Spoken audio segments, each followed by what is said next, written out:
Bavaria, Germany, April 27, 1945. The morning air hung thick with moisture, a persistent drizzle that turned the ground to mud and made everything smell of wet earth and decay. In a makeshift prisoner camp near Munich, a young American soldier knelt in that mud, his uniform soaked through at the knees. His name was Private James Washington, 20 years old, from a small town outside Montgomery, Alabama. In his right hand, he held a wooden spoon. In his left, a metal bowl of hot beef stew, steam rising into the cold morning air. For him sat a woman, German, maybe 23, maybe younger. It was hard to tell.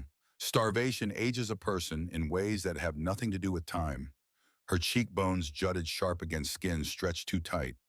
Her eyes, sunken deep into her skull, held the glazed look of someone who had stopped expecting anything good from the world. Her hands trembled constantly, small vibrations she could not control. Her Wehrmacht auxiliary uniform hung on her frame like a tent on poles, the fabric stained with mud and sweat and the accumulated grime of weeks without proper washing. Private Washington extended the spoon toward her mouth, moving slowly, carefully, the way you might approach a frightened animal. The woman's whole body went rigid. Her breathing quickened. Her eyes locked onto that spoon like it was a loaded weapon. "Take it slowly, ma'am," Washington said, his voice gentle, almost a whisper. "Just one spoon." The woman turned her head away, her lips pressed into a thin line. Behind her clenched jaw, her mind screamed the same question over and over again, a loop of terror she could not escape.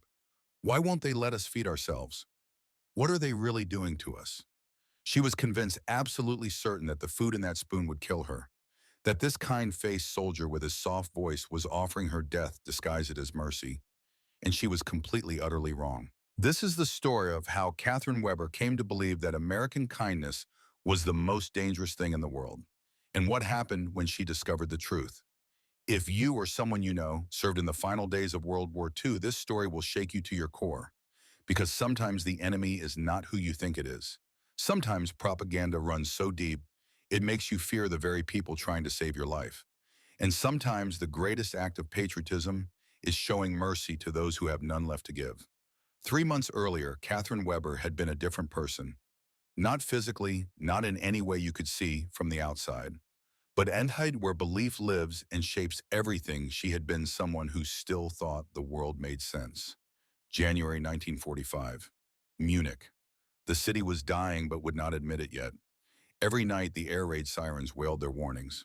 Every night, Catherine descended into the concrete bunker beneath the communications building and sat at her station with the heavy headphones clamped over her ears, listening to static and fragments of desperate messages from units that were running out of everything at once: ammunition, food, hope. She was a radio operator, one of 500,000 German women who had been pulled into the Wehrmacht auxiliary services because there were not enough men left. The men were dead or dying on two fronts that kept closing in like the jaws of a vice. Catherine's job was to receive coded messages, decode them, using the cipher books that were updated every 72 hours, and pass them along to officers who would turn those words into orders that sent other people to die. She told herself she was just doing her job, that she was not responsible for what happened after the messages left her hands, that she was serving her country the way any loyal citizen would. These were the lies that let her sleep at night when sleep came at all. Her father had died in 1943 on the Eastern Front. No body to bury, just a telegram delivered by a man in uniform who would not meet her mother's eyes. Her mother had died 6 months later when a British bomb hit their apartment building during a daylight raid. Catherine had been at work when it happened. She came home to a pile of rubble and a neighbor who put a hand on her shoulder and said nothing because there was nothing left to say. After that, Catherine had volunteered for the Helferinnen, not out of patriotic fervor, not because she believed in the speeches about the 1,000-year Reich or the destiny of the German people. She volunteered because she had nowhere else to go. No family, no home, just a uniform and a purpose, however hollow that purpose might be. In the radio room, the air always smelled of hot metal and stale cigarette smoke. The equipment gave off heat that made the small concrete space feel like an oven, even in winter. Catherine sat at her station for 8-hour shifts, sometimes longer, when the operators for the next shift did not show up. More and more often, they did not show up.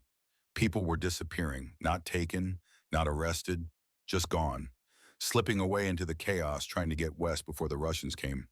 Catherine had one friend in that place, Sarah Muller, 19 years old, a clerk who processed supply requests that could no longer be filled. Sarah was all bright eyes and nervous laughter, the kind of person who tried to find something good to say about everything, even when the world was falling apart around her. She reminded Catherine of the sister she had never had. They ate lunch together when they could, bitter coffee made from roasted barley, bread that was more sawdust than flour. Sometimes, if they were lucky, a thin soup with a few pieces of potato floating in it. They did not talk about the war.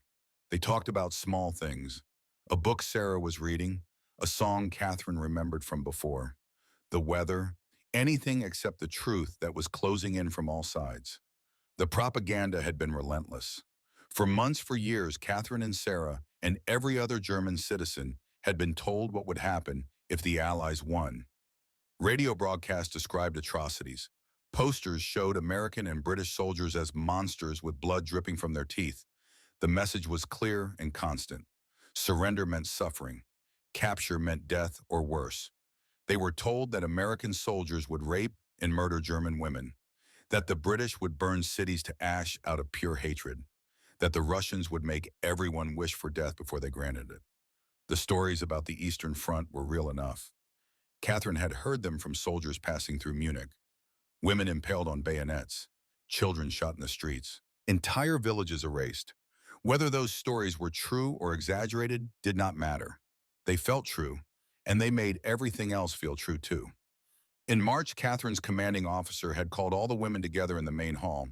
He was an older man, gray-haired with the kind of face that had forgotten how to smile. He stood before them and spoke in a flat, tired voice that made his words even more terrible. "If you are captured by the enemy," he said, "they will do things to you that I will not describe. You know what I mean. The Americans are no better than the Russians. They simply hide it better. If you are taken, it would be better to end your own life quickly. Save yourselves the suffering." Catherine had watched one of the women in the front row slip her hand into her pocket and pull out a small piece of broken glass. She held it for a moment, testing the edge with her thumb, then tucked it away again. Catherine understood. That night, she took a razor blade from the supply closet and sewed it into the hem of her uniform skirt, just in case. She never thought she would actually use it. It was insurance, a way to have control over the one thing that could not be taken from her. The manner of her death. April came, and with it the unmistakable signs of collapse. The radio messages became more frantic and less coherent. Units reported being surrounded. Requests for reinforcement went unanswered. Officers stopped giving orders and started asking questions nobody could answer. Where are the reserves? When is the counterattack? Is anyone still in command?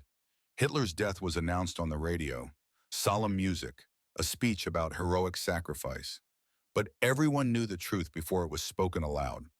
The Führer had killed himself in a bunker in Berlin rather than face what was coming. If he had given up, what hope did anyone else have? On the morning of April 15th, Catherine and Sarah arrived at the communications building to find it nearly empty. The officers were gone.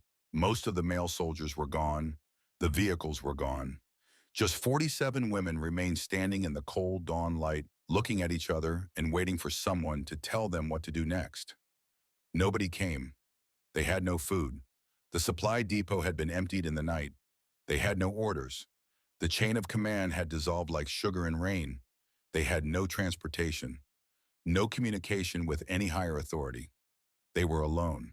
For the first 3 days, they stayed in the building, hoping someone would return. They ate what little they could find. Old crackers, a few cans of mystery meat that had been forgotten in a storage room.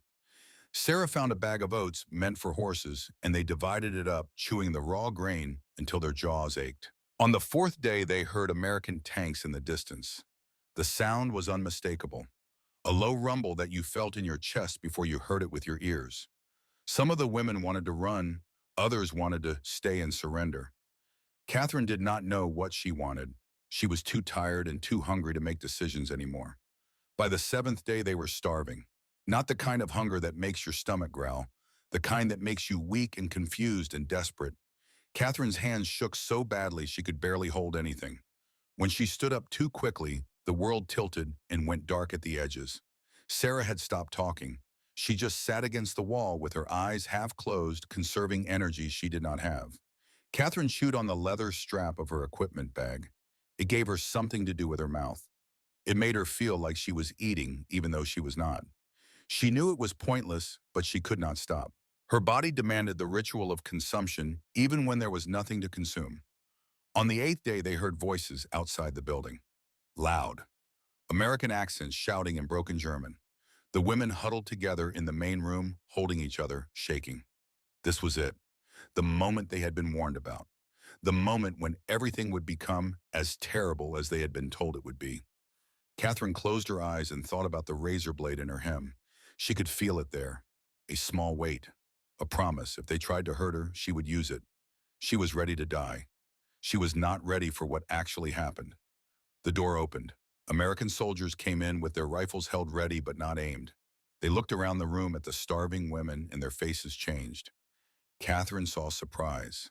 She saw something that looked almost like pity. She did not see hatred. She did not see cruelty. A voice over a megaphone speaking careful German.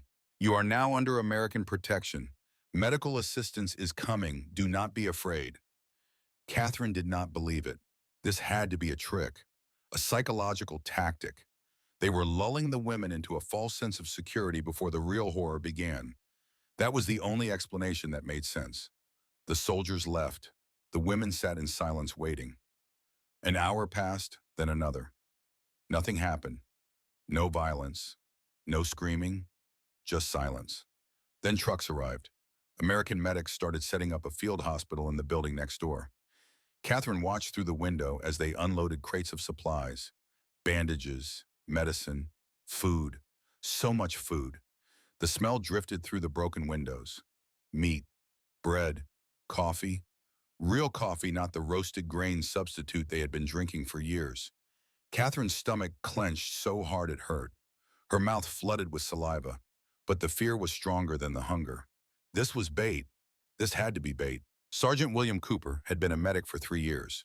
He had served in North Africa, where the heat could kill you just as efficiently as enemy fire. He had been at Sicily, where he learned that war smelled like copper and cordite and fierce sweat all mixed together. He had landed at Normandy on D+3, wading through water that was still cloudy with blood past bodies that bobbed in the surf like terrible driftwood. He had seen things that would live in his nightmares forever. He had held dying men and lied to them about how everything would be fine. He had written letters to mothers he would never meet, trying to explain how their sons had died bravely, when the truth was they had died screaming and afraid and far from home. But the thing that haunted him most happened in Italy in 1943. His unit had liberated a prisoner of war camp, not a concentration camp, just a regular POW facility where Italian soldiers had been held after their country switched sides. The conditions had been bad. The men were skeletal. Some could barely stand. They had been living on a few hundred calories a day for months. The American command had done what seemed like the obvious humane thing. They fed the prisoners. Hot meals. All they could eat. Bread and meat and vegetables. A feast after so much deprivation. Within 48 hours, 23 men were dead. Cooper had been there when it happened. He had watched men who survived years of starvation die from the very thing that should have saved them. Their bodies could not handle the sudden influx of food. Their hearts gave out. Their lungs filled with fluid. Their organs, weakened by months of malnutrition, simply failed under the strain of digestion. He had held a 19-year-old Italian kid named Marco. While the boy died, his heart rhythm gone chaotic and useless. Marco had been so happy an hour before eating bread and laughing with his friends. Then he clutched his chest. Then he fell. Then he was gone. After that, Cooper studied. He read every medical text he could find about starvation and recovery. He learned about something called refeeding syndrome, the way a starving body changes its chemistry, the way sudden nutrition can trigger catastrophic electrolyte imbalances, the way kindness delivered too quickly can kill just as surely as cruelty. He swore to himself he would never let it happen again. Never stand by while someone died from food that was meant to save them. Now standing in this muddy camp near Munich, looking at these skeletal German women, Cooper saw Marco's face in every one of them. He saw young people caught in a war. They did not start victims of decisions made by men in distant rooms who would never face the consequences of their orders. The other soldiers saw enemy combatants, Nazis in skirts, people who had supported a regime that murdered millions. Maybe they were right. But Cooper saw something else too. He saw daughters and sisters and maybe mothers. He saw human beings on the edge of death who needed help regardless of what flag they had served under. He gathered his medics and gave them clear instructions. Feed them slowly, one spoon at a time. No more than a few ounces every 3 hours. Monitor them constantly. Watch for signs of cardiac distress, respiratory problems, any indication that their bodies were struggling to process nutrition. Do not let them eat on their own. Do not give them access to large amounts of food. Control every portion, every bite. I don't care if they hate us for it, Cooper said. I don't care if they think we're torturing them.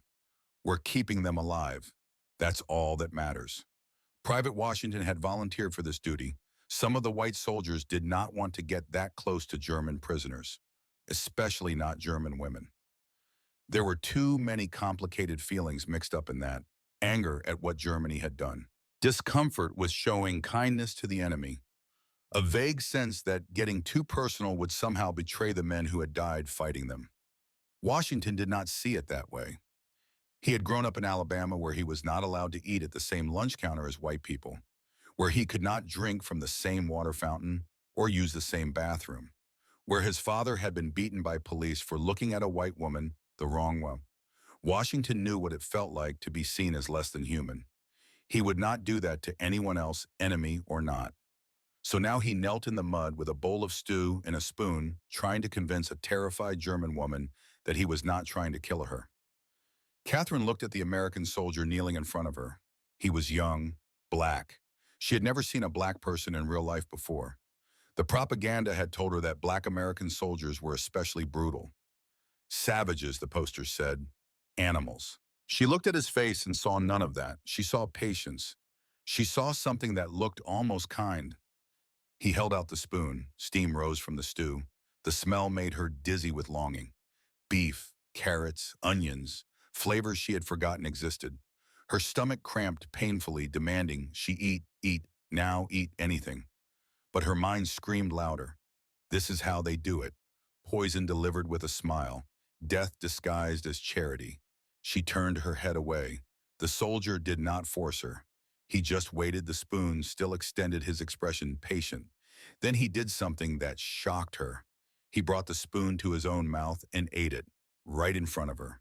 He swallowed, smiled slightly, and said something in English she did not understand. But the meaning was clear. See, it's safe. It's just food. Catherine's mind raced through explanations. Maybe the poison only affected Germans. Maybe he had taken an antidote beforehand. Maybe this was an elaborate psychological game. Anything except the simple truth that he was trying to help her. Around the camp, other soldiers were doing the same thing with other women. Kneeling in the mud, offering spoons of hot food, speaking in gentle voices. Some women accepted, some refused. But nobody was forced. Nobody was hurt. Catherine watched another woman, someone she did not know well, accept a spoonful. The woman swallowed, her eyes closed. A small sound escaped her throat, something between a sob and a moan. She was still alive. She did not collapse. She did not scream in pain. She just ate. 5 minutes passed. The woman was still alive, still breathing normally. The soldier offered her another spoonful. She took it. Catherine looked at Private Washington. He was still holding the spoon toward her, waiting. His arm must be getting tired, but he showed no sign of impatience. She thought about dying, about the razor blade in her hem, about how easy it would be to just refuse everything and let starvation finish what the war had started. But another part of her, the part that had survived this long, the part that was stubborn and angry and unwilling to give up, made a different calculation. If I'm going to die anyway, why not die with a full stomach? She opened her mouth.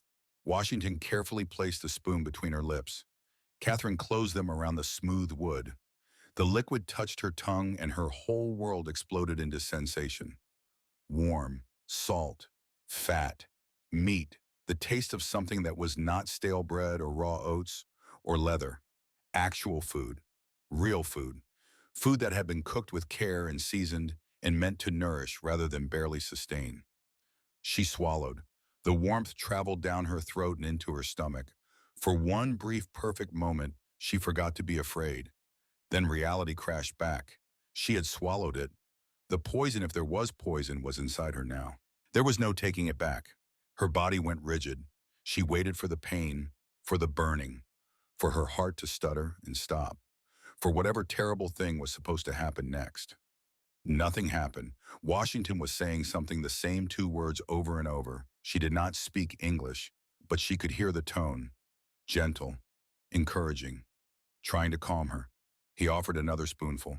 Catherine's hunger overrode her fear. She accepted it. Then another, then another. Each time Washington waited several minutes before offering the next one. Each time he spoke those same gentle words. Across the camp, 47 starving women were making the same terrifying choice, accepting food from the enemy, swallowing what they had been taught to believe was poison, waiting to see if they would survive the mercy. Catherine finished what was in the bowl, maybe 8 ounces total. Her stomach felt uncomfortably full from even that small amount. She had not eaten this much at once in weeks. Washington stood it up, nodded at her in a way that seemed almost respectful, and moved on to the next woman. Catherine sat there, her whole body shaking. Not from cold, from the absolute terror of what came next. Sarah was next to her. Her best friend had also eaten. They looked at each other, both pale, both trembling. "Kate," Sarah whispered. It was the first word she had spoken in hours. "What did we just do?" "I don't know," Catherine whispered back. "I don't know."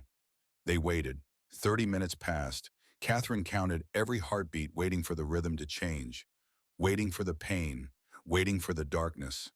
Her hands were shaking, but that was not new. They had been shaking for days from hunger. She tried to notice if anything felt different, if anything felt wrong. She felt warmer. The shaking in her hands was less intense. Her head, which had been foggy and unclear for so long, felt sharper. She could think more easily, form complete thoughts instead of just fragments. But this made no sense. If they were poisoning her, she should feel worse, not better. Unless this was part of it. Unless the poison worked slowly. Unless they wanted the women to feel better first, so the decline would be more cruel when it came. Catherine looked around the camp. Other women were having the same reaction. Confusion, fear, suspicious relief. Nobody was dying. Nobody was even sick. They were just sitting there, warmer than before, less hungry than before, more alive than before. An older woman named Greta started crying, not from sadness, from something more complicated. She pulled her blanket around herself and sobbed into the rough wool. When Sarah asked her what was wrong, Greta could barely speak. "Why are they giving us things?" she managed between sobs. "Why are they being kind? What do they want from us?" Nobody had an answer. That afternoon, more American soldiers arrived with more supplies. Blankets. Clean blankets that smelled like storage and dust but were dry and warm. They handed them out to every woman. No questions asked. No demands made. Just blankets, freely given. Catherine wrapped herself in hers and felt warmth for the first time in weeks. The fabric was thick and heavy. Military issue.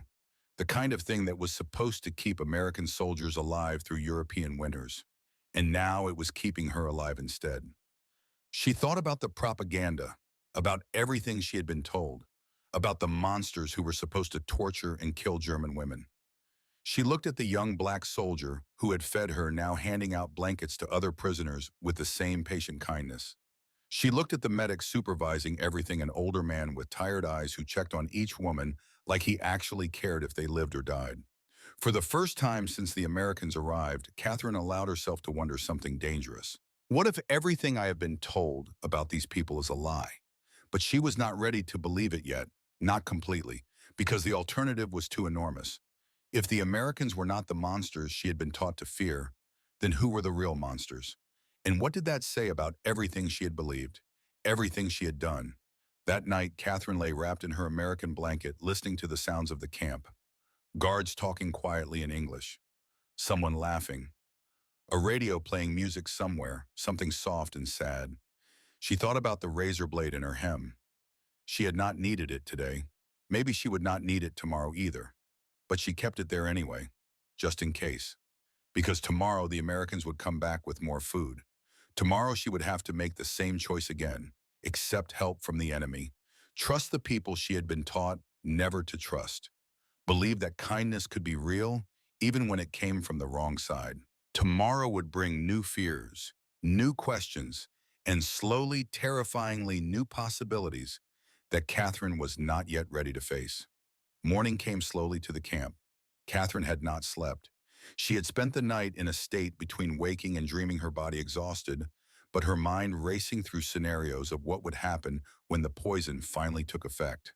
But dawn arrived and she was still alive. Her heart was still beating. Her lungs still pulled air. The only thing different was that she felt stronger than she had in weeks. The second morning, April 28th. The drizzle had stopped, but the sky remained gray, a ceiling of clouds that pressed down on everything. Catherine sat wrapped in her American blanket, watching the camp slowly wake around her. Other women stirring. Whispered conversations. The sound of someone crying softly in the next tent. Then the smell came again, drifting on the morning air like a memory made solid. Food. Cooking. Meat and potatoes and something else Catherine could not quite identify. Her stomach clenched with want so powerful it was almost painful. She had eaten yesterday and not died, but the fear had not left her. It had only changed shape. The American soldiers appeared carrying the same metal bowls, the same wooden spoons. Private Washington among them. He saw Catherine and walked toward her, his boots squelching in the mud. In his hands a bowl of what looked like potato soup with chunks of chicken floating in pale broth. He knelt in front of her again, same position as yesterday, and Catherine saw something in his face that confused her. He looked almost happy to see her, like he was genuinely glad she had survived the night, like her continued existence mattered to him somehow. Washington held out the spoon. Then he did something different. He held out the bowl too, offering both. He spoke in English, his tone questioning. Catherine did not understand the words, but she understood the gesture. He was asking if she wanted to feed herself today. Catherine's heart started hammering. This was it, the trap. If she took the bowl, if she controlled how much she ate, they could not regulate the poison. They could not ensure she swallowed the right amount. Unless taking the bowl meant something else, meant accepting responsibility for her own death, meant they could claim she had chosen this. She shook her head sharply. No, she would not take the bowl. Washington did not seem offended. He just nodded like he understood something she had not said out loud and went back to the routine from yesterday. One spoonful, wait, another spoonful, wait. His patience was infinite, and that made it more terrifying somehow. The soup was different from yesterday's stew, but just as good. The potatoes were soft, almost dissolving on her tongue. The chicken was real meat, not the mystery substance they had been eating for months. Catherine let herself focus on the taste, the warmth, the simple physical sensation of being fed. It was easier than thinking about what it meant. When Washington moved on to the next woman, Catherine found herself watching him. Watching all the American soldiers, actually. The way they moved through the camp, the way they interacted with each other and with the German prisoners. There was a young soldier, barely 20, with red hair and freckles that made him look even younger. He was handing out pieces of bread to supplement the soup. When he gave Sarah her portion, he smiled at her. Not a predatory smile, not cruel, just friendly, like they were two people sharing breakfast instead of enemy and prisoner. Catherine saw two American soldiers sitting on a supply crate eating their own rations and talking. One was black, one was white. They sat side by side sharing jokes, completely at ease with each other. The propaganda had told Catherine that America was a country of racial hatred where black people were treated as subhuman. But here they were eating together, laughing together, with no apparent tension between them. A medic spent 15 minutes bandaging a small cut on an older German woman's hand. The injury was minor, barely worth noticing, but he cleaned it carefully, applied antiseptic that made the woman wince, wrapped it in clean white gauze. He used medical supplies on an enemy prisoner for a wound that would heal on its own in a few days. Why? Why waste resources on people who did not matter? Sarah leaned close to Catherine, her voice barely a whisper. Kate, they're not like we were told. Catherine knew what Sarah meant, but she could not bring herself to agree out loud. Because if the Americans were not monsters, If everything they had been taught was a lie, then what did that make Catherine and Sarah and everyone else who had believed? What did it make the people who had told them those lies? Or they're very good at pretending, Catherine said. But even as the words left her mouth, she did not quite believe them. That afternoon, Sergeant William Cooper walked through the camp doing medical checks. He was older than most of the soldiers, maybe late 30s, with wire-rimmed glasses and the kind of face that had seen too much. He moved from woman to woman, checking pulses, looking into eyes, asking questions through a translator. When he reached Catherine, he stopped longer than he had with the others. He took her wrist, gently fingers on her pulse point. His hands were warm and calloused. Doctor's hands, Catherine thought. Hands that had touched a lot of sick people. Cooper looked into her eyes with an intensity that made her want to look away. But she forced herself to hold his gaze. He was examining her pupils, she realized, checking for something. Signs of illness, maybe. Or signs that the poison was working. He released her wrist and said something to the translator, a German-American sergeant from somewhere in the Midwest. The translator turned to Catherine. "The doctor says you are doing better. Your color's coming back." Catherine said nothing. What was there to say? "Thank you for not killing me yet." Cooper spoke again, and the translator relayed his words. "He says he knows you are scared, but they are trying to help." That broke through Catherine's silence. She looked directly at Cooper and spoke in German, knowing the translator would convey it. "Why do you need to say that? If you are really trying to help, why do you have to tell us?" Cooper listened to the translation, then replied. The translator's voice carried his words. "Because he can see the fear in your eyes. He wants you to know that the fear is not necessary." Catherine felt something shift inside her chest. Not belief, not yet, but the first crack in the wall she had built. This man, this enemy, was looking at her like she was a person. Not a prisoner, not a Nazi, just a frightened young woman who needed reassurance. "How do I know," Catherine said slowly, "that you are telling the truth?" Cooper's face softened. He replied, and the translator spoke. "You don't. You can only watch what we do and decide for yourself." Then Cooper moved on to the next woman, leaving Catherine with more questions than answers. That evening, as the light faded from the gray sky, Catherine made a decision.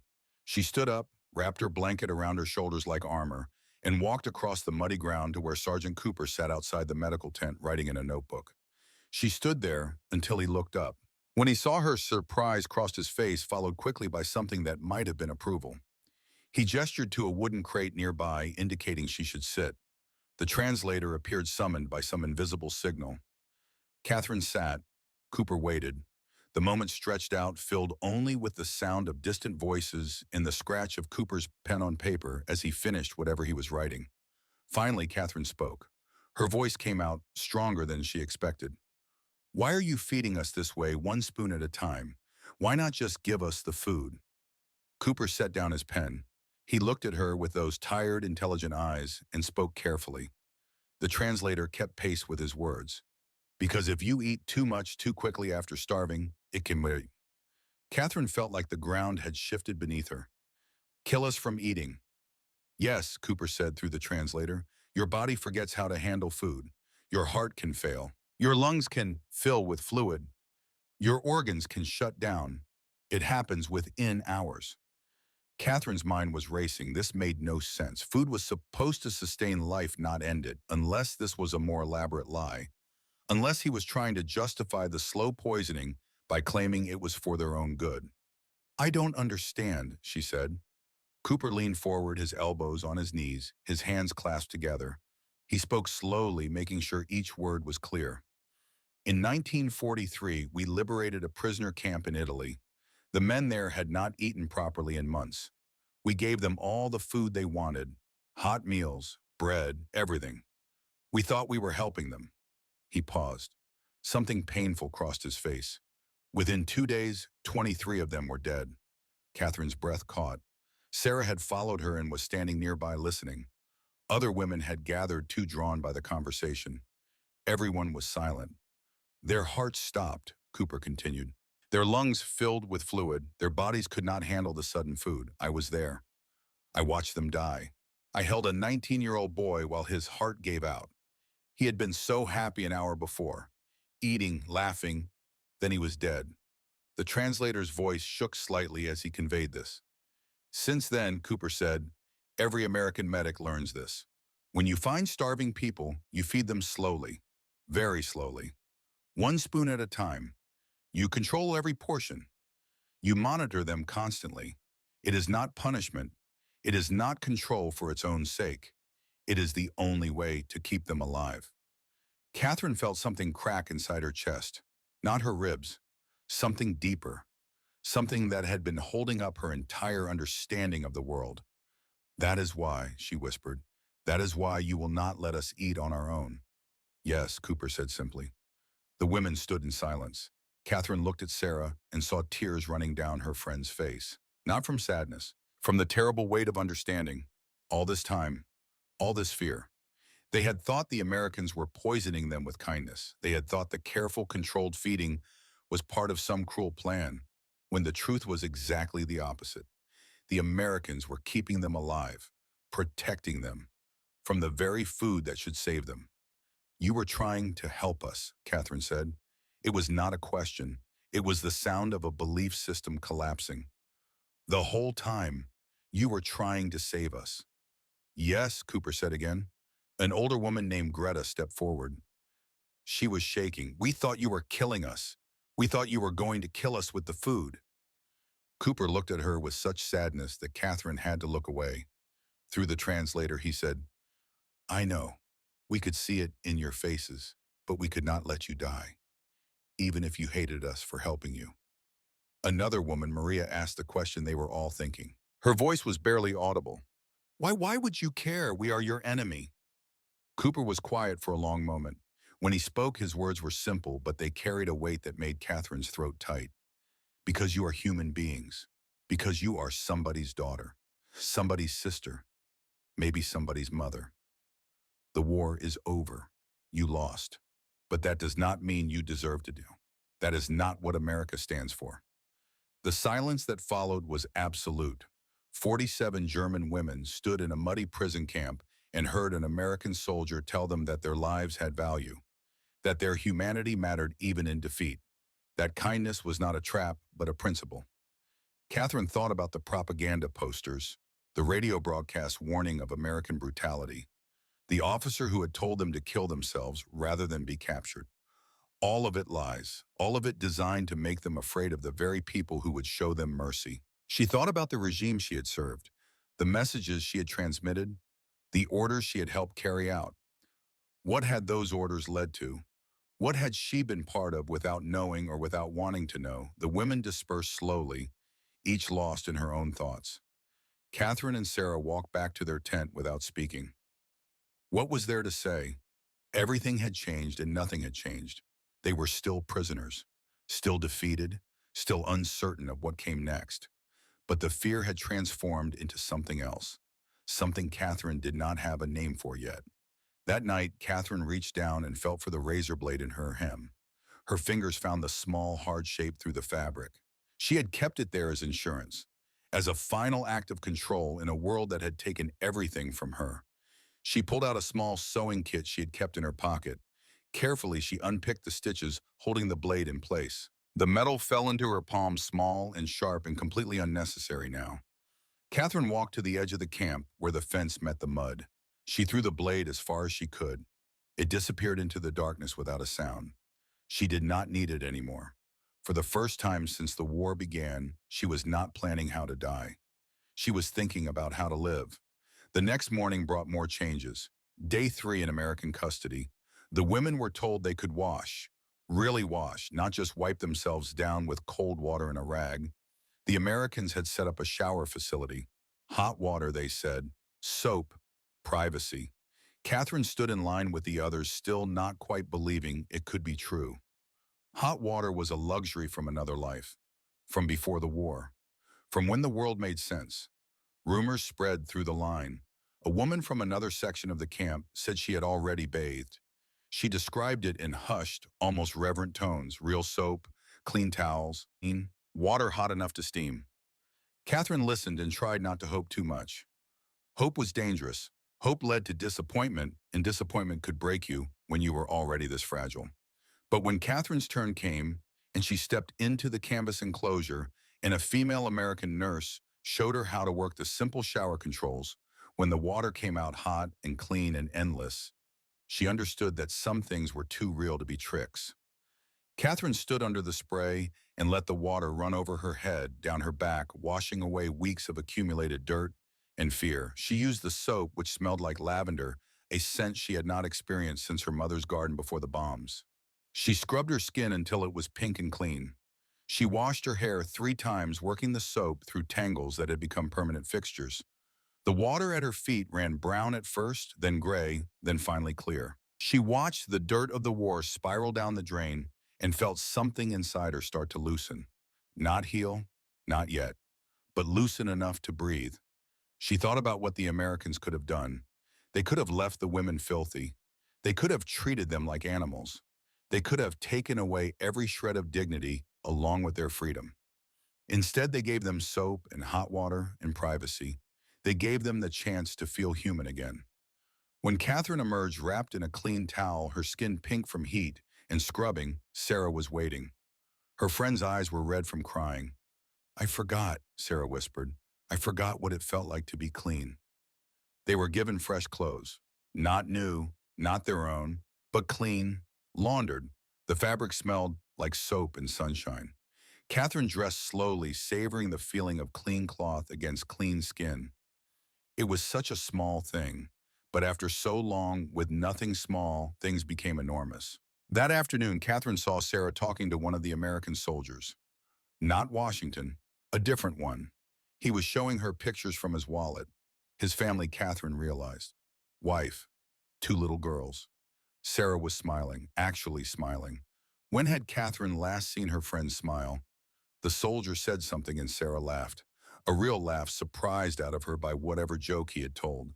The sound of it made Catherine's chest ache. Joy. When had any of them last felt joy? Catherine found herself watching Sergeant Cooper again. He was writing in his notebook, the same focused expression on his face. She wondered what he was writing. Medical notes, probably, recording their progress or lack thereof, doing his job with the same careful attention he brought to everything. She thought about his face when he had told the story of the Italian prisoners. The pain there, the guilt. He carried those deaths with him. 23 men he could not save because he had not known how. And now he was using what he learned from that failure to save others. Even enemies, even people who feared and hated him.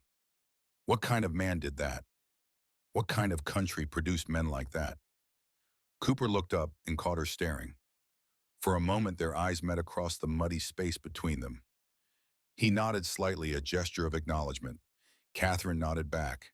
It felt like something important had passed between them, though she could not have said what. That evening, the Americans made an announcement.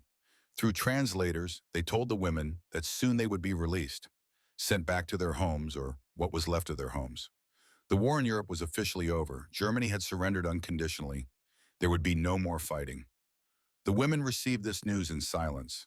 There was no celebration, no tears of relief, just a heavy, complicated feeling that had no name. The war was over. They had lost. Everything they had been told to believe in had fallen apart, and somehow impossibly they were still alive. But then Cooper stood up.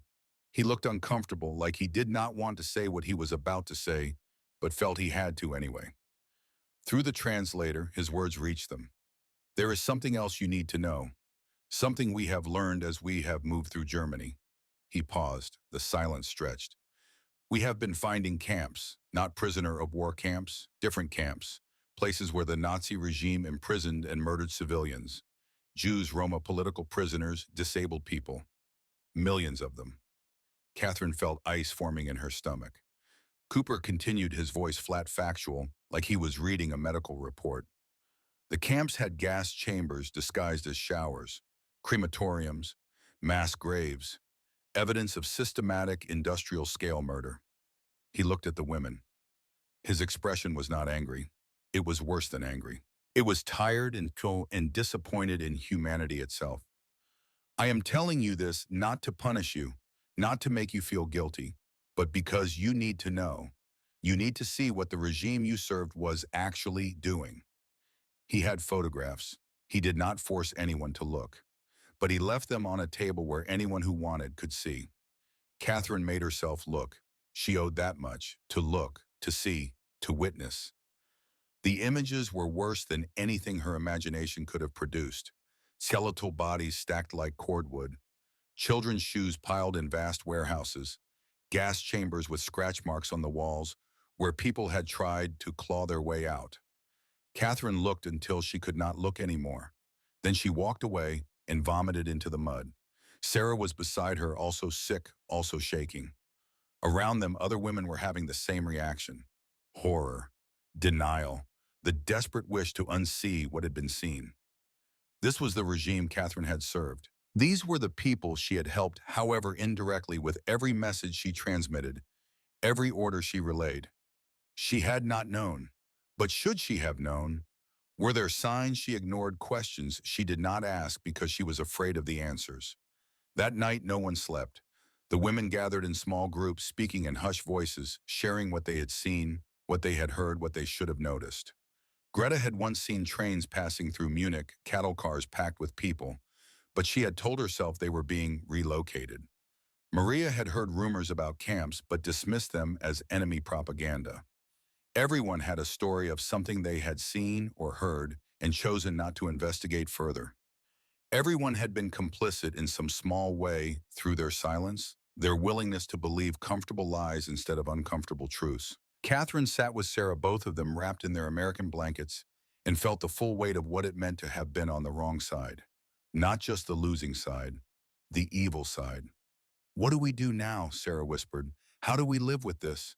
Catherine did not have an answer. She only knew that the Americans, the enemies she had been taught to fear and hate, had shown her more humanity in 3 days than her own government had shown its people in 12 years. That had to mean something. That had to change something. The next morning, Sergeant Cooper made another announcement. He was looking for volunteers. Women who spoke German and were willing to help at the hospitals being set up for concentration camp survivors. No one would be forced, but if anyone wanted to do something to make some kind of amends, this was a way. Catherine stood up before she could talk herself out of it. "I will go." Sarah grabbed her arm. "Kate, you do not have to." "Yes, I do," Catherine said. "I cannot just go home and pretend I do not know. I have to do something." 6 other women volunteered. Cooper looked at them with something that might have been respect. "We leave tomorrow," he said. That night, Catherine walked through the camp one last time. This place where she had been so afraid. This place where she had learned that the world was not what she thought it was. This place where enemy had become something more complicated than she had words for. Private Washington found her near the medical tent. He was holding something small wrapped in brown paper. "Ma'am," he said, and she understood the tone, even if not the words. He held out the package. Catherine unwrapped it carefully. Inside was a bar of chocolate. Hershey's, the wrapper said. American chocolate. She had never tasted it before. She broke off a small piece and put it in her mouth. It was different from German chocolate. Sweeter, creamier, but good, very good. "Thank you," she said in German, knowing he would understand the meaning if not the words. "For everything." Washington smiled. He held out his hand. Catherine shook it. Not enemy and prisoner anymore. Just 2 people who had survived something together. She saved the rest of the chocolate for Sarah. They ate it slowly that night, letting each piece melt on their tongues, tasting sweetness and possibility, and the strange, terrifying hope of a future neither of them could yet imagine. Tomorrow they would leave this place. Tomorrow Catherine would begin the work of making amends for what her silence had allowed. Tomorrow she would face the survivors of the camps she had helped sustain through her willingness to serve without questioning. But tonight she had chocolate and a blanket and a friend beside her. Tonight she was alive. And for the first time in longer than she could remember, being alive felt like enough. 10 days into American custody, the rules changed again. Sergeant Cooper gathered the women in the main area of the camp, the morning sun finally breaking through the clouds that had hung over Bavaria for weeks. He stood before them with his translator, and Catherine noticed he looked less tired than he had when they first arrived. Maybe saving lives instead of watching people die had given him something back. "Starting today," the translator conveyed, "you can feed yourselves." A ripple of surprise moved through the group. Cooper raised his hand for quiet and continued, "But you must still eat small portions. 4 times a day, no more. Your bodies are not ready for normal meals yet. We will give you the food. You control how you eat it. But if you eat too much, too fast, you can still die. Do you understand?" The women nodded. Catherine felt something shift inside her. Trust. They were being trusted. Given back a piece of autonomy even though misusing it could kill them. The Americans believed they would choose to live carefully rather than eat recklessly. When had anyone believed in her capacity for good judgment? When had anyone treated her like an adult capable of making decisions about her own survival? When the food came that morning, Private Washington handed Catherine her bowl directly. Chicken soup again with vegetables and small pieces of potato. The bowl was warm in her hands. Real weight, real substance. She looked down at the contents and felt her mouth water immediately, but she made herself wait.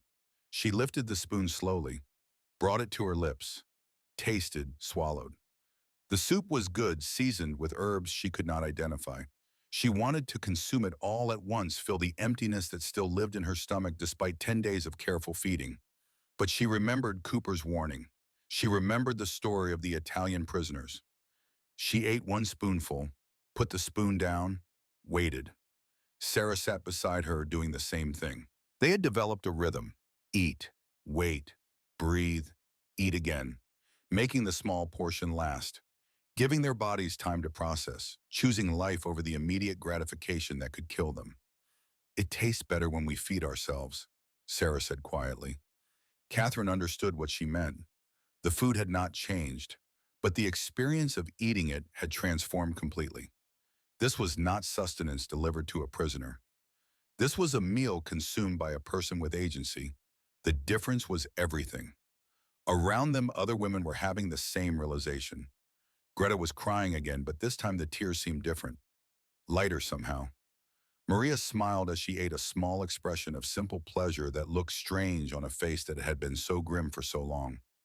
The young red-haired American soldier, whose name Catherine had learned was Murphy, sat nearby eating his own ration. He caught Catherine's eye and gave her a thumbs up, a gesture she had learned meant approval or encouragement. She nodded back and something passed between them. Not quite friendship, but not enmity either. Something new, something the old world had no name for. That afternoon, one of the German women approached Sergeant Cooper with a request. Her name was Anna, a former cook who had worked in an officer's mess before everything fell apart. She spoke through the translator, her voice hesitant but determined. "I would like to cook something. For you. For the soldiers. To say thank you." Cooper looked surprised. He glanced at Private Washington, who shrugged and smiled. Then Cooper nodded. "Why not?" he said. The Americans provided ingredients. Not much. Potatoes, onions, a little bit of flour, some butter. Anna worked with what she had, her hands moving with the confidence of someone doing something they knew well. Other women helped, peeling, chopping, stirring. For a few hours, the camp smelled like a kitchen instead of a prison. That evening, they ate together. American soldiers and German prisoners at the same makeshift tables, passing bowls back and forth, sharing a meal that had been prepared by former enemies. The potato pancakes Anna had made were simple but good. Crispy on the outside, soft inside, seasoned with salt and a hint of onion. Catherine found herself sitting across from Private Washington. He pointed to the pancakes and said something in English that sounded appreciative.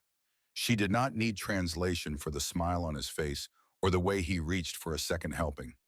Murphy was telling a story, his hands gesturing animatedly, and even though Catherine could not understand the words, she found herself laughing at his expressions.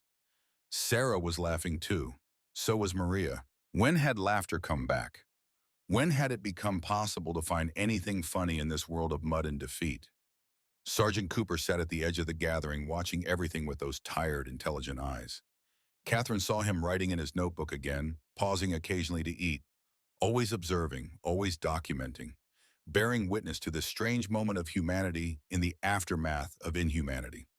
After the meal, Catherine gathered her courage and approached him. He looked up as she came near, set down his notebook, and waited for her to speak. "I need to ask you something," she said. The translator appeared ready to facilitate. Cooper nodded for her to continue. Catherine took a breath. "What I did during the war, I was a radio operator. I transmitted messages, orders. Those orders sent soldiers into battle. Some of them probably died because of messages I sent. How do I live with that? Cooper was quiet for a long moment. Then he spoke, his words coming slowly through translation. War makes killers of people who would never kill. It makes us all complicit in violence we would reject in peacetime. You transmitted messages because that was your duty. Soldiers followed orders because that was theirs. The men who died because of decisions made far above your pay grade. But I helped them die, Catherine insisted. I was part of it. Yes, Cooper said, you were, and that is something you will carry forever. I carry the men I could not save. Every soldier here carries something. The question is not whether you were part of it. The question is what you do now that you know the truth. I do not know what to do, Catherine admitted. Then do the next right thing, Cooper said. And when you figure out what that is, do the one after that. You cannot undo the past. You can only build something different in the future. Catherine felt tears on her face. She had not realized she was crying. Is that enough, just doing the next right thing? It is a start, Cooper said. And sometimes a start is all we get. That night, Catherine lay in her tent thinking about those words. Do the next right thing. What was the next right thing she had volunteered to help at the hospital for concentration camp survivors? That felt right. That felt like something meaningful. But would it be enough? Could anything ever be enough to balance the scales? She thought about the regime she had served. Not just the orders she had transmitted, but the smaller acts of complicity. The times she had looked away from things that made her uncomfortable. The questions she had not asked because she was afraid of the answers. The propaganda she had accepted because believing it was easier than doubting it. Sarah stirred beside her in the darkness. Kate, are you awake? Yes. Do you think we can be forgiven for what we were part of? Catherine thought about Sergeant Cooper feeding them one spoon at a time, keeping them alive when he could have let them die. She thought about Private Washington offering her chocolate with a smile that had no hatred in it. She thought about the hot showers and clean blankets and the trust they had been given today to feed themselves. I think, Catherine said slowly, that the Americans have already forgiven us. The question is whether we can forgive ourselves. They lay in silence after that, listening to the sounds of the camp settling into night. Tomorrow they would leave for the hospital. Tomorrow Catherine would begin the work of trying to make amends. But tonight she let herself rest in the strange peace of having survived her enemy's mercy. The next morning, 7 German women climbed into the back of an American truck. Catherine, Sarah, Greta, Maria, Anna, and 2 others whose names were Elsa and Frida. They were going to Frankfurt, where a hospital had been established to care for the survivors of the camps. Sergeant Cooper came to see them off. He shook each woman's hand, a formal gesture that felt significant. When he reached Catherine, he held her hand a moment longer than necessary and looked into her eyes. What you are doing matters, he said through the translator. Do not forget that. I will not forget anything, Catherine replied. That is the problem. No, Cooper said. That is the gift. Memory is what stops us from making the same mistakes twice. Carry it, use it, teach it. Then the truck rolled away and Catherine watched the camp disappear behind them. The place where she had learned that enemies could be kind. That propaganda could lie so deeply it poisoned the very act of receiving help. That mercy was not weakness, but strength. The landscape of Germany rolled past. Ruined cities, bomb craters, burned out tanks sitting like monuments to destruction on the sides of roads. This was what war left behind. Not glory, not honor, just rubble and grief and people trying to figure out how to rebuild from ashes. 6 months later, October 1945. Catherine stood in a hospital in Frankfurt wearing a white apron over her clean dress. Her hands steady now held a bowl of thin broth. Before her sat a woman who weighed perhaps 70 pounds, nothing but bones and skin and eyes that had seen too much. Just a little, Catherine said gently in German. 1 spoonful at a time. We have to go slowly. The woman looked at her with suspicion. Catherine understood that look. She had worn it herself not so long ago, the fear of kindness. The certainty that help was really harm in disguise. I know you are scared, Catherine continued. I know you think I might hurt you. But I am going to feed you very carefully because if you eat too much too fast after starving, it can kill you. I learned that from an American doctor. He saved my life by making me eat slowly. The woman's eyes changed slightly, still afraid but curious now, too. "You were starving," she asked, her voice barely a whisper. "Yes," Catherine said. "I was a prisoner. The Americans captured me. I thought they were going to poison me, but they were saving me, just like I am going to save you now." She offered the spoon. After a long moment, the woman accepted. Catherine fed her one slow spoonful at a time, counting the minutes between each bite, watching for signs of distress, offering encouragement and reassurance. Doing exactly what Private Washington had done for her. This was Catherine's work now, caring for the survivors of the camps, the people her regime had tried to exterminate, the victims of the evil she had served without knowing or without wanting to know. Every person she fed was a small act of atonement. Not enough, never enough, but something. She worked 12-hour days, fed patients who could not feed themselves, cleaned people who were too weak to wash, held hands when the nightmares came, listened to stories of horror she could barely comprehend, bore witness to suffering that her silence had helped enable. At night, she went back to the small room she shared with Sarah and lay awake thinking about everything she had learned. About the banality of evil, how ordinary people could participate in extraordinary cruelty by simply doing their jobs and not asking questions. About the power of propaganda to make good people believe terrible things. About the courage it took to change your mind when everything you believed turned out to be a lie. Sarah worked beside her at the hospital. Greta, too. They formed a small community of the formerly complicit trying to earn their way back to humanity, one patient at a time. They did not talk much about their own experiences. What was there to say? They had been on the wrong side. They had survived. Now they tried to help others survive, too. One day in April 1946, exactly 1 year after her capture, Catherine was changing bandages on an elderly man's arm when one of the nurses told her she had a visitor. American, military, asking for her specifically. Catherine found Sergeant William Cooper waiting in the hospital's small reception area. He looked the same, still tired, still carrying the weight of too much knowledge. But he smiled when he saw her, and the smile was genuine. "Sergeant Cooper," she said, unable to keep the surprise from her voice. "Just Cooper now," he said through a translator who had accompanied him. "I am rotating home next month. I wanted to stop by before I left." They walked together through the hospital grounds, such as they were. A courtyard with a few benches, some struggling grass trying to grow in soil that still held the memory of bombs. "You are still here," Cooper observed. "Where else would I be?" Catherine replied. "Most people would want to forget, to move on, to put all of this behind them." Catherine shook her head. "Forgetting is easy, remembering and acting is hard, but I have to do the hard thing. I owe that much." Cooper studied her with those perceptive eyes. "You have changed." "I had good teachers," Catherine said.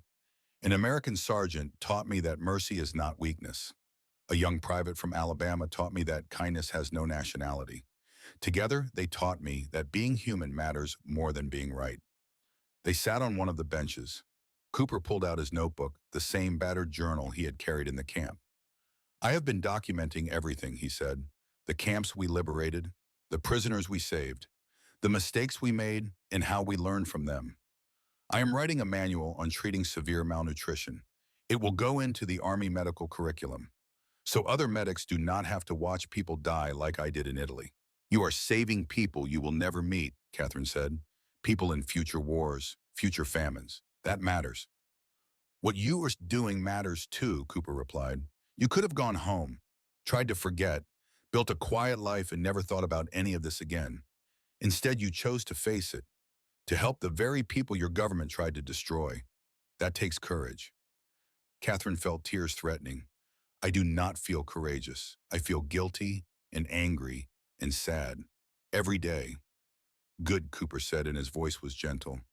"The day you stop feeling those things is the day you should worry. Guilt means you have a conscience. Anger means you have not become numb. Sadness means you still care. Hold on to those feelings. They are what make you human." They sat in silence for a while, watching the afternoon light slant across the courtyard. Then Cooper stood. "I have to go, but I wanted you to know something. What you are doing here, it gives me hope. That people can change. That enemies can become something else. That the worst moments of history do not have to define the future." Thank you, Catherine said, for everything, for saving my life when I thought you were trying to end it, for showing me that the world is more complicated than I was taught, for giving me a chance to do something with what I learned. Cooper held out his hand. Catherine shook it, and then on impulse, she hugged him. A quick embrace that said more than words could. When they separated, both of them had tears in their eyes. Go home, Cooper, Catherine said. Go back to your family. You have done enough. So have you, he replied. But I do not think either of us will stop, will we? Catherine smiled. No, I do not think we will. She watched him walk away, this American who had changed her life by refusing to let her die. Then she turned and went back into the hospital, back to her patients, back to the work that would occupy her for the next 3 years. The seasons turned. Catherine continued her work. She learned more about medicine, more about nutrition, more about how to help people recover from trauma that went deeper than physical starvation. She became skilled at coaxing patients to eat, at recognizing the signs of refeeding complications before they became critical at offering comfort to people who had forgotten what comfort felt like. In 1948, she married a doctor at the hospital, a quiet man named Friedrich, who had been too young to fight in the war. They had 2 children, a boy and a girl, and Catherine made sure they knew the truth about what had happened. Not to burden them, but to teach them, so they would never be the kind of people who looked away when looking was hard. In 1950, she began teaching. A nursing school in Munich needed instructors, and Catherine had expertise that few others possessed. She taught young nurses how to care for malnourished patients, how to recognize the signs of starvation, how to feed someone back to health without killing them in the process. Her first lecture every semester was always the same. She would stand before a classroom of young German women and tell them her story. All of it. Her service in the Wehrmacht auxiliary, her capture by Americans, her certainty that they were poisoning her, the truth about refeeding syndrome, the concentration camps, her work at the hospital, everything. In 1945, she would say, I was starving. An American soldier fed me by hand 1 spoon at a time. I thought he was killing me. He was saving my life. That taught me something more important than any medical technique. Never assume you know someone's intentions, especially when they are trying to help you. The students would listen, their faces serious, understanding that they were receiving more than a medical lesson. They were being given a piece of history, a warning, a call to vigilance against the propaganda that had nearly destroyed an entire generation. Catherine kept a photograph on her desk. It had been taken in 1946 at the hospital in Frankfurt. It showed her standing between Sergeant Cooper and Private Washington, all 3 of them smiling despite everything. Cooper had sent it to her years later, along with a note that said simply, remember what we learned, teach others. She did. For 30 years, Catherine Weber taught nursing students about starvation and recovery. But she also taught them about propaganda and complicity, about the danger of blindly following orders, about the courage it takes to question authority, about the humanity that exists even in enemies if you are brave enough to see it. In 1975, at age 53, Catherine retired from teaching. Her children were grown. Her husband was ready to travel. But before she left Munich, she gave one final lecture. The room was packed. Former students, current students, colleagues, friends, people who had heard her story over the years and wanted to hear it one last time. Catherine stood before them, gray-haired now, but still strong, still clear-eyed, still carrying the weight of memory with grace. I have told you about refeeding syndrome, she said, about how the body can be killed by the very food that should save it. But there is another kind of starvation, a starvation of truth, of empathy, of the willingness to see humanity in people you have been taught to hate. She paused, looking out at the sea of faces. In 1945, I served a regime that starved people of everything: food freedom, dignity, life itself. I did not know the full extent of what was happening, but I did not ask either.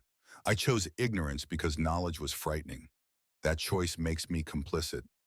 I will carry that for the rest of my life. But I also learned something in 1945. I learned that people can change, that enemies can show mercy. That kindness is not weakness, but the highest form of strength. An American doctor taught me that. He did not have to save my life. I was his enemy. I had served the regime that tried to destroy everything he believed in. But he saved me anyway, because to him my humanity mattered more than my nationality. That is the lesson I want you to carry forward. In medicine, you will meet people you do not like, people who have made terrible choices, people who may have harmed others. But when they are in your care, when they are suffering, your job is to see their humanity, to treat them with dignity, to save them if you can, not because they deserve it, but because that is what being human means. The room was silent. Catherine looked at the photograph on the podium. Cooper and Washington, frozen in time, forever young, forever smiling. The world will try to tell you who your enemies are, she continued. It will give you reasons to hate, permission to look away, justifications for cruelty. Do not listen. Make your own decisions about who deserves compassion. And when in doubt, choose mercy.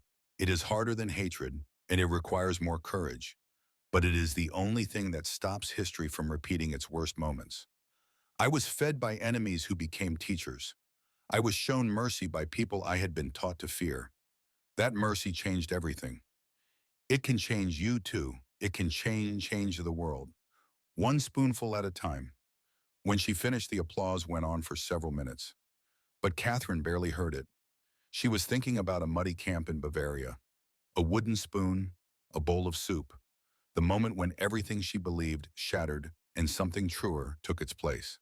That night she wrote a letter. It took her hours to compose, working through several drafts before she was satisfied. She addressed it to the U.S. Department of Veterans Affairs, asking them to help her find two men, Sergeant William Cooper and Private James Washington. She wanted to thank them one more time, to tell them how their kindness had rippled out through decades, touching hundreds of students, thousands of patients, changing lives they would never know about.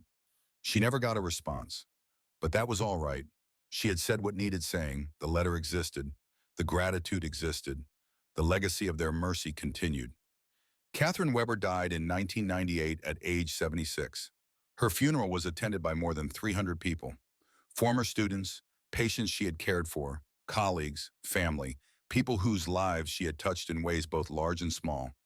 At the service, her daughter read from Catherine's journals passages about the war and what came after, about fear and mercy and the long road back to humanity, about how propaganda works and how to resist it, about the power of asking questions even when the answers are frightening. My mother taught me, her daughter said, that history is not something that happens to other people in faraway times. It is what we make every day with our choices. She chose to serve a terrible regime because she did not know better. Then she learned better, and once she knew, she spent the rest of her life trying to do better. That is the lesson, not that she was perfect, but that she was willing to change. Among the mourners was an elderly black man who had traveled from Alabama. He approached the family after the service and introduced himself. "My name is James Washington," he said. "I knew Catherine a long time ago, in Germany, at the end of the war. I just wanted to say that she was one of the bravest people I ever met. Not because she did not have fear, but because she let that fear change into something better." Catherine's children asked him to stay, to tell them about their mother as a young woman, about the camp, about the feeding, about everything. Washington sat with them for hours, sharing memories of those strange days when enemy and liberator learned to see each other as human. He told them about Cooper, who had died 10 years earlier, about the manual Cooper had written that was still used to train military medics, about the lives saved by the knowledge gained from tragedy. "Your mother thanked me once," Washington said, "for feeding her, for being kind, but she had it backwards. She thanked me for teaching her about mercy, but really she taught me. She showed me what it looks like when someone has the courage to completely change their understanding of the world. That is harder than any battlefield courage. That is the kind of bravery that actually changes things." The story does not end there. Stories like this never really end. They ripple forward through time, touching people who never knew the original actors, teaching lessons that never stop being relevant. Catherine's teaching materials are still used in some nursing programs. Her lectures about propaganda and complicity are quoted in textbooks. Her story is told to illustrate how ordinary people can be swept up in extraordinary evil and how they can find their way back. And somewhere in America, in a country that continues to struggle with questions of mercy and justice, of who deserves compassion and who does not, Catherine Weber's lesson still matters. That sometimes the people we are taught to fear are the ones who save us. That enemies can become teachers if we are brave enough to learn. That kindness, even to those who do not deserve it, is not weakness, but the truest measure of strength. That mercy delivered one spoonful at a time can change the world. This is what America gave to a defeated enemy in 1945. Not just food and medicine and hot showers, but the gift of being seen as human when she had stopped seeing herself that way. The gift of second chances. The gift of showing that the values it claimed to stand for were real, even when it would have been easier to be cruel. Catherine Weber spent 50 years repaying that gift, teaching it, passing it forward, making sure the lesson was not forgotten. And now, more than 70 years later, that lesson still echoes. In hospital rooms where nurses carefully feed recovering patients. In classrooms where students learn about the dangers of propaganda. In moments when people choose mercy over hatred, compassion over cruelty, humanity over ideology. One spoonful at a time, one choice at a time, one act of kindness at a time. That is how you change the world. That is the legacy of Catherine Weber. That is the story of what happened when an American soldier knelt in the mud and offered food to a woman who thought he was trying to kill her. He was saving her life, and she spent the rest of hers saving others.